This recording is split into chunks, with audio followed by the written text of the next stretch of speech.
Okay, so what do we have here? We can see heat mapping risk proxies. So this one, I'm using this as another example of how you design your access. In this one, I'm looking for money transmitters, and so I'm actually combining two products.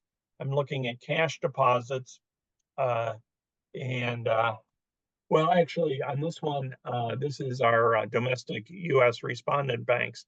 So I'm looking at their cash vault, and I'm looking at their median amount uh, per location per day, and then their aggregate of net amount per month. And so those are slightly different factors.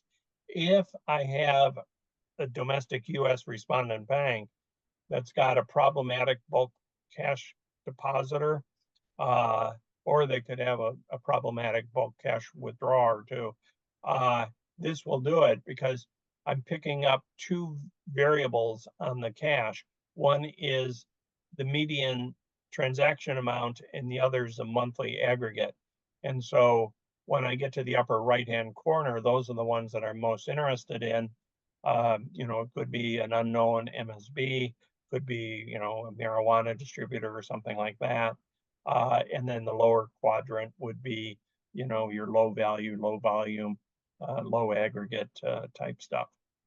Okay, So once again, what I'm doing is I'm taking a particular business problem, I'm selecting the access proxies, and then I am formatting it. So, I'm getting the stuff in the quadrant that I want, uh, and then building the reference tables.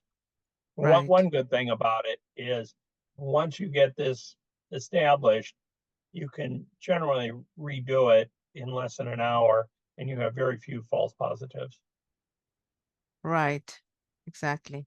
And I think it's so important for the respondent banks to also develop this kind of techniques for their own customers as well, so that they can develop and build a class system of understanding their customers' transactions. I think that these are absolutely great presentation slides that you have here, Tom. Very, very helpful. Yeah, I would agree with that. And it's not just for your financial crimes program, but it's actually really good information for understanding your customer base and your product usage. Yeah, Um, absolutely. so if you have someone who's doing a lot of cash transactions in a banking center, maybe you should move them to a cash vault or, things like that. Yeah, Um, exactly. the other thing is it takes a lot of stress off your financial crimes team. If you're heat mapping all of your cash or all your cross-border wires or whatever, you don't have to spend as much time on your alerting systems. You can deal with those more as a portfolio approach as well.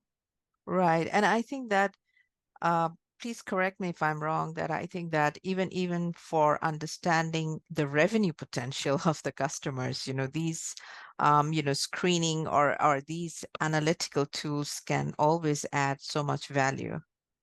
Yeah, no, I absolutely agree with that.